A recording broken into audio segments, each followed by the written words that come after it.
अब अगर आपको इस रास्ते पे सक्सेसफुल होना है कि मतलब आपको आईआईटी में पहुंचना है, आईआईएम्स में पहुंचना है, मेडिकल में टॉप कॉलेज में पहुंचना है, तो क्या चाहिए? हार्डवर्क से काम हो जाएगा? आराम से सोचो, आराम से सोचो। ये जो सोच है ना हमारी, वो बड़ी खतरनाक बनी हुई है। उसी सोच पे क्वेश्चन मार्क लगाना है। हार्डवर्क सबसे ज्यादा कौन करता है? एक रिक्शे वाला, लेबरर सक्सेसफुल हो जाता है वो। ऐसे बच्चे देखे हैं जो बहुत हार्डवर्क करते हैं और तब भी नहीं हो पाता उनका, और ऐसे बच्चे हैं जो इतना हार्डवर्क नहीं करते हैं, अपनी लाइफ में एक बैलेंस बनाते हैं, मतलब घूमते फिरते भी हैं, मजे भी करते हैं, साथ साथ में पढ़ाई भी करते हैं और वो टॉप कर जाते हैं। इसका मतलब क्या है? हार्डवर्क पे क्वेश्चन मार्क लगाओ। हार्डवर्क इंपॉर्टेंट है, लेकिन हार्डवर्क भी अगर सही डायरेक्शन में ना किया जाए तो बकवास है। समझ रहे हो? सक्सेस यहां है, आप वहां भाग रहे हो पूरी जान लगा करके पागलों की तरह। कभी सक्सेसफुल हो सकते हो? हार्डवर्क तो कर रहे हो, क्यों नहीं हो सकते? डायरेक्शन ही गलत है। सबसे पहले क्या चाहिए? एक सही डायरेक्शन चाहिए, सबसे पहले, मोस्ट इंपॉर्टेंट। मतलब कि जिस डायरेक्शन में हम भाग रहे हैं, पहले हमको उसको समझना है कि हम सही डायरेक्शन में भी भाग रहे हैं या इसलिए भाग रहे हैं क्योंकि सब भाग रहे हैं।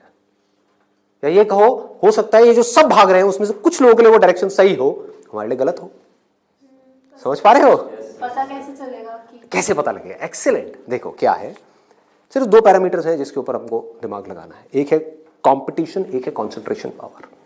जहां पर भी कंपटीशन ज्यादा है, मतलब क्या है कि वहां पर लाखों बच्चे ट्राई कर रहे हैं, होना कितनों का है? 1%, 2%, 3%। रियलिटी है। मैं कुछ भी हाइपोथेटिकल बात नहीं करूंगा। क्या ये जो लाखों बच्चे ट्राई करते हैं, कोई भी ये सोच करके ट्राई करता है, लाखों रुपए जा करके कोचिंग इंस्टीट्यूट में स्पेंड करता है कि मेरा नहीं होगा? देखो कितना मजेदार है। मतलब लाखों को यह लग रहा है कि हमारा हो जाएगा। तो अब सबसे पहला यहां पर जो क्वेश्चन पूछना है, जो ना अभी पेरेंट्स पूछ रहे हैं ना बच्चे खुद पूछ रहे हैं, वो अपने आप से पूछना है। वो ये कि मेरी कंसंट्रेशन पावर्स कैसी है। सिंपल है ना? इसमें कोई कॉम्प्लिकेटेड है? कि अगर आपको इन कॉम्पिटिटिव एग्जाम्स में कॉम्पीट करना है, दिन में 10-10 घंटे पढ़ना है, 15-15 घंटे पढ़ना है, उससे भी काम नहीं होने वाला, क्योंकि बहुत लोग पढ़ते हैं फिर भी नहीं कर पाते। तो इसका मतलब क्या है? आपको अपने आप से सच बोलना होगा। अब ये बड़ा टेढ़ा काम है, क्योंकि दुनिया में हमारी आदत क्या पड़ी हुई है? झूठ बोलने की। हाँ, किसी से भी जाकर के पूछो, हाँ भाई तेरे में पोटेंशियल है, कर लेगा आईटी? हाँ मैं तो कर लूंगा, मैं तो कर लूंगा। फिर हुआ क्यों नहीं? हुआ क्यों नहीं? अरे वो लक साथ नहीं हो पाया, कोई वजह होगी, नहीं हो पाया। मतलब क्या था? डायरेक्शन ही गलत थी, स्टार्टिंग ही गलत हो गई। अब आप कैसे ये डिसाइड करोगे कि आपकी कंसंट्रेशन पावर स्ट्रांग है या नहीं है? माइंड की थोड़ा सा डेप्थ में जाते हैं। कैसे डिसाइड करोगे? जब भी आप किसी कॉम्पिटिटिव एग्जाम में कॉम्पीट कर रहे हो, तो आपको ये देखना होगा आपके कॉम्पिटिटर्स कौन है। फॉर एग्जाम्पल, आप एक रेस में भाग रहे हो, आपके साथ में कोई एथलीट है जिसने 10 साल प्रैक्टिस करी है रेस में भागने की। आप कभी नहीं भागे, धीरे धीरे जॉगिंग करी है, लेकिन रेस में कभी तेज नहीं भागे। जीत पाओगे उससे? करो हार्डवर्क। वो 10 साल से भाग रहा है और वो रुकने वाला नहीं है, उसके पास में पूरा का पूरा एक मोमेंटम है। वो अगले 2 साल तक भी ऐसे ही भागने वाला जैसे वो 10 साल से भागता आया है। आप अभी भागना शुरू कर रहे हो, तो पहले अपनी कंसंट्रेशन पावर्स को कंपेयर करना है किसी और के साथ। That is going to be a realistic solution. एक है थियोरेटिकल सोल्यूशन। थियोरेटिकल क्या है? माँ बाप कह रहे हैं बच्चों को भागो, बच्चे भी अंदर से कह रहे हैं भागो। यही हो रहा है, करेंगे करेंगे करेंगे करेंगे करेंगे, चार्ज अप हुए पड़े पागलों की तरह। इनको ये नहीं समझ पा रहा कि मेरे अंदर वो स्ट्रेंथ है भी या नहीं है। बहुत बारीक बात है, अगर इसको हमको समझ आए तो। एक बॉक्सिंग रिंग में आप हो, ठीक है, तो सामने देखो कि जो बॉक्सर है वो है कौन जिससे आप लड़ने के लिए जा रहे हो। इसी को तो कंपटीशन बोलते हैं। तो अगर उस कंपटीशन को आपको जीतना है, और जीतना ही है, हारना किसको है? किसको अपने माँ बाप के पैसे डुबोने हैं? किसको अपनी लाइफ खराब करनी है? जीतना ही है। तो जीतने का क्या तरीका है? पहले अपने कॉम्पिटिटर्स की स्ट्रेंथ को समझ जाओ। समझ लो कि आप कॉम्पीट कर किसके साथ में रहे हो। वो कैसे समझोगे? रियलिस्टिकली अपने आप से पूछो, अपने स्कूल के बैकग्राउंड के बेस पे या जो भी आज तक आपने किया है उसके बेस पे। कुछ बच्चे होते हैं जिनको एक चैप्टर है, मान लो एक बुक में, उसको पूरा याद करने में या समझने में 1 घंटा लगता है। आपको कितनी देर लगती है? 5 घंटे? 6 घंटे, 10 घंटे या आधा घंटा? ये पूछो अपने आप से। Then you will be able to जज your strength in comparison to your competitors. ये जो 13 लाख बच्चे हैं, इसमें से 10% बच्चे ऐसे हैं जिनकी कॉन्सेंट्रेशन पावर्स एक्स्ट्रा ऑर्डिनरी है। उनसे अगर आप कॉम्पीट कर रहे हो तो एटलीस्ट आपकी कॉन्सेंट्रेशन पावर्स एक्स्ट्रा ऑर्डिनरी होनी ही चाहिए। और कॉन्सेंट्रेशन पावर एक दिन में एक्स्ट्रा ऑर्डिनरी नहीं होती है, ये प्रैक्टिस है। मतलब उन्होंने कई सालों तक इसकी प्रैक्टिस करी है, तब जाके उनकी कॉन्सेंट्रेशन पावर एक लेवल तक पहुंची है। तो आप अपने आप से ईमानदारी से सवाल पूछो तो सही कि आपकी कॉन्सेंट्रेशन पावर है कैसी। अगर एक्स्ट्रा ऑर्डिनरी है और आप ऐसे कंपटीशन में जा रहे हो जहां पे कंपटीशन बहुत हाई है, तो आपके सक्सेसफुल होने के क्या चांसेस हैं? क्या 100% है? पूछो अपने आप से, दिमाग को खोलो। दिमाग बंद हुआ पड़ा है लोगों का। आईआईटी में लोग कहां से आते हैं? सिर्फ दिल्ली से आते हैं? सिर्फ बॉम्बे से आते हैं? कहां से आते हैं? ऑल ओवर इंडिया से। मान लो 1 लाख बच्चे ऐसे हैं इंडिया में, अलग अलग स्कूल्स में, जो अपनी अपनी क्लास में टॉपर हैं। उनको क्या लग रहा है कि मेरी स्ट्रेंथ बहुत तगड़ी है। ये बात हो रही है टॉपर्स की। लेकिन जब वो जाएंगे कॉम्पीट करने, तो और भी ऐसे टॉपर्स आए होंगे जो उनसे भी आगे होंगे। आप समझ गए? तो यहां पे आपने क्या किया? एक बहुत बड़ा काम कर दिया, अपने आप से सच बोल दिया, और यही सच जा करके अपने घर वालों को बोल दिया। इससे क्या होगा? आप एक ऐसे कंपटीशन से बच सकते हो जहां पर आपके हारने के चांसेस बहुत ज्यादा है। क्योंकि एक्चुअल में कंपटीशन है किसके बीच में? देखो, उन लोगों के बीच में जिसमें पोटेंशियल है। एक रेस हो रही है ओलंपिक्स में, वो किसके लिए है? जिसने बहुत प्रैक्टिस करी है, जिसके अंदर पोटेंशियल है, स्टैमिना है, फोकस करने की पावर्स है, डिस्ट्रैक्शन से वो अपने माइंड को हटा सकता है, उसके लिए है ना। सबके लिए तो नहीं है। अगर सबको भगा दिया जाए उस रेस में तो क्या होगा? क्योंकि उसमें जीतने के बाद गोल्ड मेडल मिलता है, अखबार में फोटो आती है।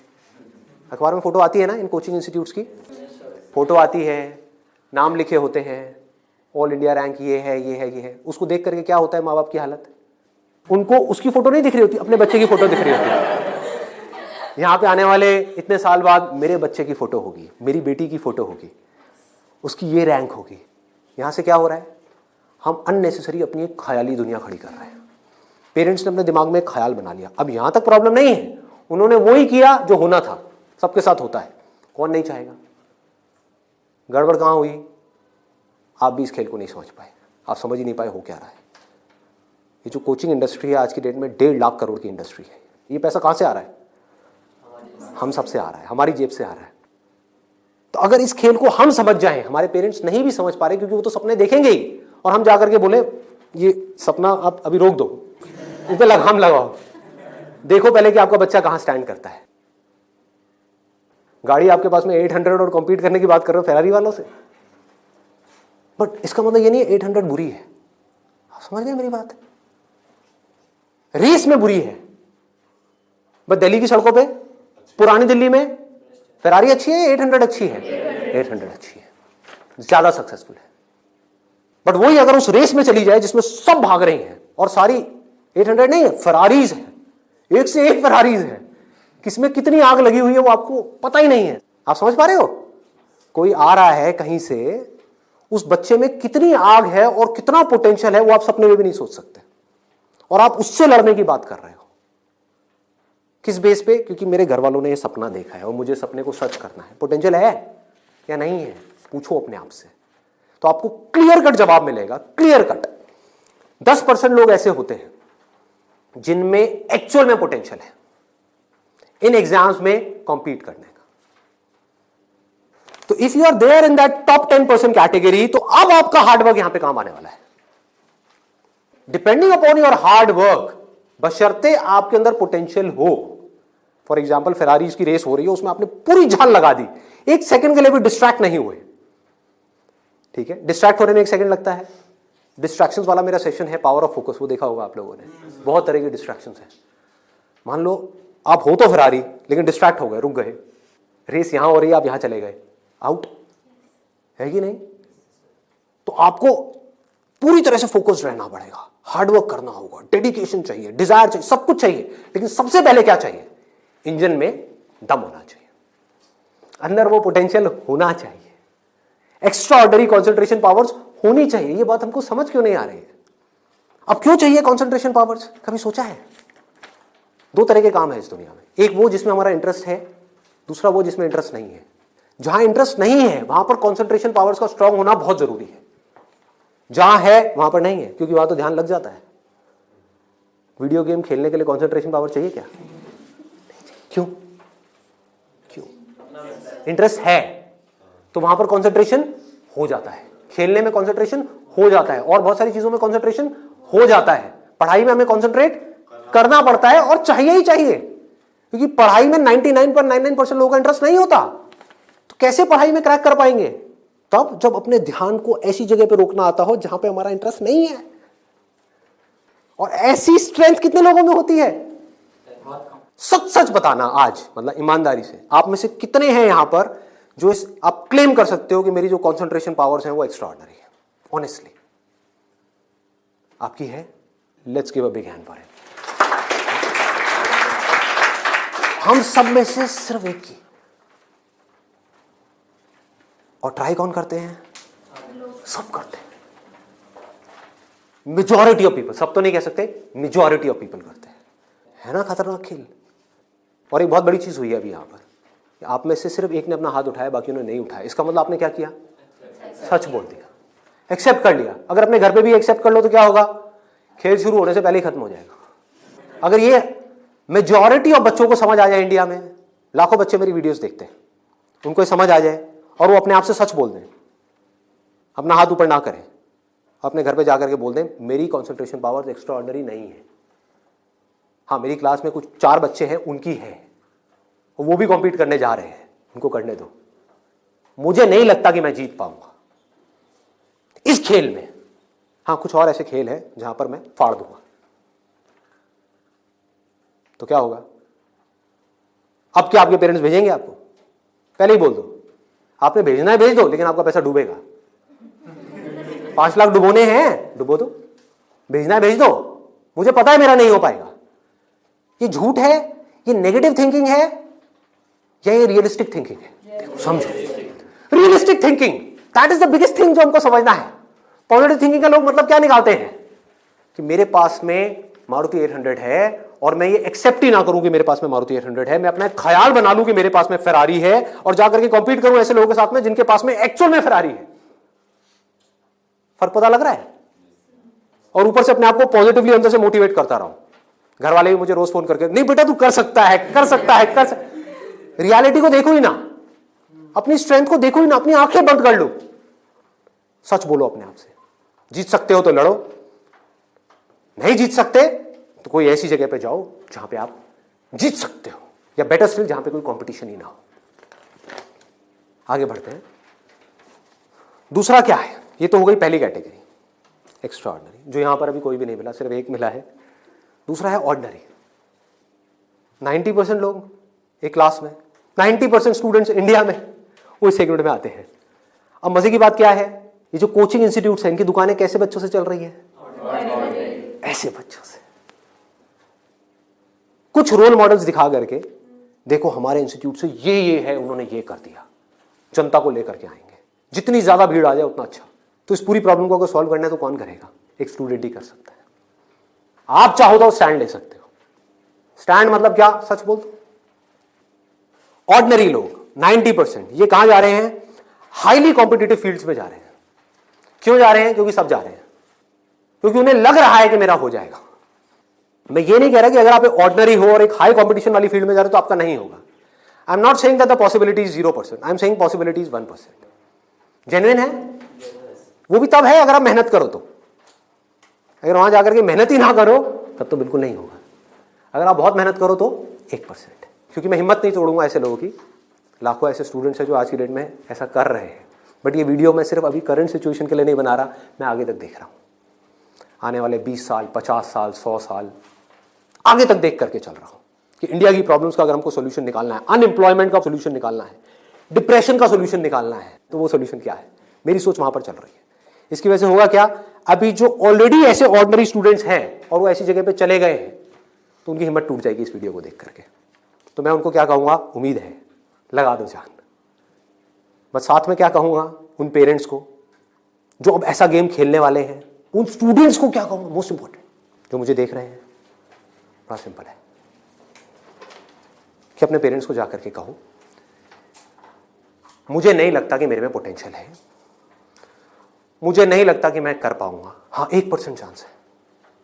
सच बोल दो, बोलो मैं ये नहीं कह सकता मैं कर ही नहीं सकता, 1% चांस, 99% चांस है मैं नहीं कर पाऊंगा। मैं जानता हूं अपने आप को, आप नहीं जानते, मैं जानता हूं, मुझे पता है अंदर से कि मैं क्या हूं, मुझे पता है अंदर से कि मेरे अंदर कितनी आग है, कितना पोटेंशियल है। मैं अपने दोस्तों के साथ में बैठ के पढ़ा हूं, मुझे पता है अंदर से कि मैं क्या हूं। तो आप क्या कहोगे? सच बोलोगे अपने घर वालों को जाके कि देखो, अगर आप मुझे 2 साल तक की कोचिंग कराओगे, उसमें मान लो ₹1,00,000 साल की फीस हो गई, प्लस रहना खाना पीना what ever it is, total मान लो 2 साल में कितना खर्चा आया? 4-5 लाख रुपए, 5 लाख मान लेते हैं। तो आप बोलोगे अपने घर वालों को जाकर के, अगर अभी भी ये सब सुनने के बाद भी आप कहते हो कोई बात नहीं बेटा 1% चांस है तू कर ले, तो मैं आपको एक बेटर ऑप्शन देता हूं, प्रैक्टिकल रियलिटी के बेस पे। यहां पे अगर आपके पेरेंट्स आपके ऊपर दाव लगाते हैं, जीतने के चांसेस क्या है पेरेंट्स के? 1:100। इससे बेटर ऑप्शन क्या है? गोवा जाओ। Seriously, I am serious about it, मजाक नहीं कर रहा। गोवा जाओ, वहां पे कैसीनोज हैं, वहां पे अगर आप 5 लाख रुपए लगाते हो, एक रूले करके गेम है, पता है आप लोगों को? सारे जुआरी हैं क्या यहाँ पे? रूले गेम है जिसमें एक बॉल घुमाते हैं, 36 नंबर होते हैं और एक 0 होता है। वहां पे अगर आप 1 नंबर पे पैसा लगाते हो और वो नंबर आ जाता है, तो 1 रुपए आपका बन जाता है 36 रुपए। जीतने की प्रोबेबिलिटी क्या है? 1:37।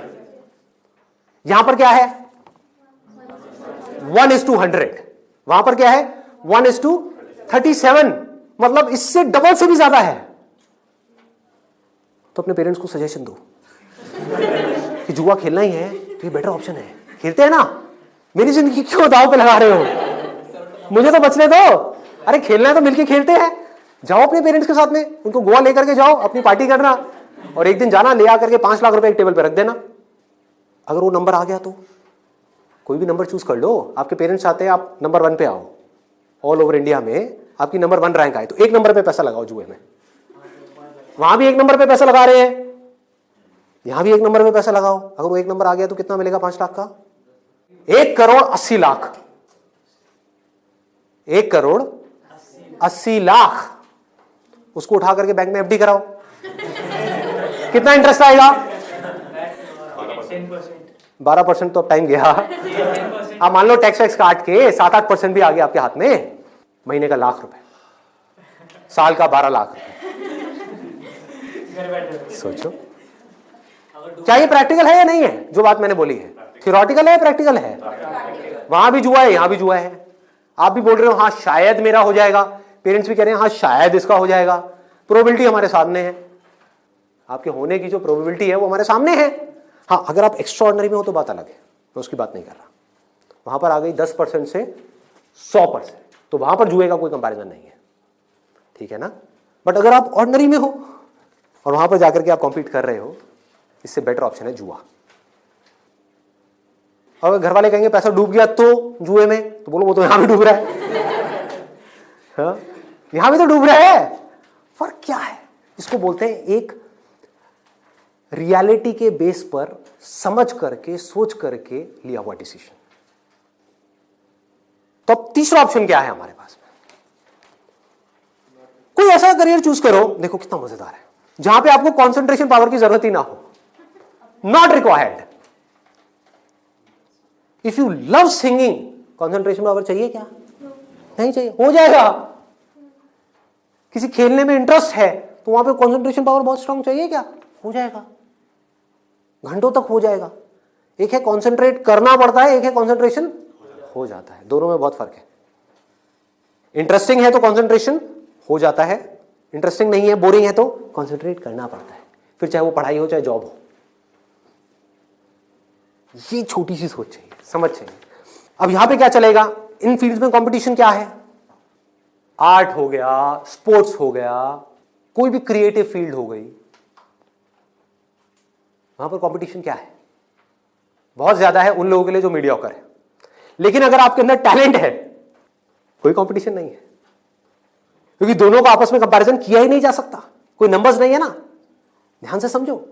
जैसे आप किसी एग्जाम में जाते हो तो एक कंपेयर किया जा सकता है आपको किसी से, क्योंकि आपके आए 90%, किसी और के आए 99%, तो कंपैरिजन है। टैलेंट में क्या है, आपके अंदर एक तरह का टैलेंट है, किसी और के अंदर और कोई तरह का टैलेंट है। आप जो कर सकते हो वो नहीं कर सकता, वो जो कर सकता है वो नहीं कर सकता। एक सिंगर है, उसकी अलग तरह की आवाज है, कोई और सिंगर है, उसकी अलग तरह की आवाज है। अब यहां पे भी एक छोटा सा प्रॉब्लम है। प्रॉब्लम क्या है यहां पर, प्रैक्टिकली आप लोग बताओ कि प्रॉब्लम क्या है यहां पर इस तरह का कुछ करने में। स्कोप क्या होगा, क्या नहीं होगा। देखो, अगर टैलेंट हो तो स्कोप होगा या नहीं होगा, होगा। बट ऑब्वियस, टैलेंट कैसे डेवलप होता है, प्रैक्टिस। और ये भी तभी काम आएगा जब इंटरेस्ट होगा, समझ गए ना। जितना ज्यादा इंटरेस्ट होगा उतना ही ज्यादा पैशन होगा, जितना ज्यादा पैशन होगा उतना ही ज्यादा पैशन के साथ प्रैक्टिस करोगे। जितना प्रैक्टिस करते चले जाओगे उतना ही टैलेंट बढ़ता चला जाएगा। जितना आपका टैलेंट बढ़ता चला जाएगा आपके लिए कंपटीशन उतना ही कम होता चला जाएगा।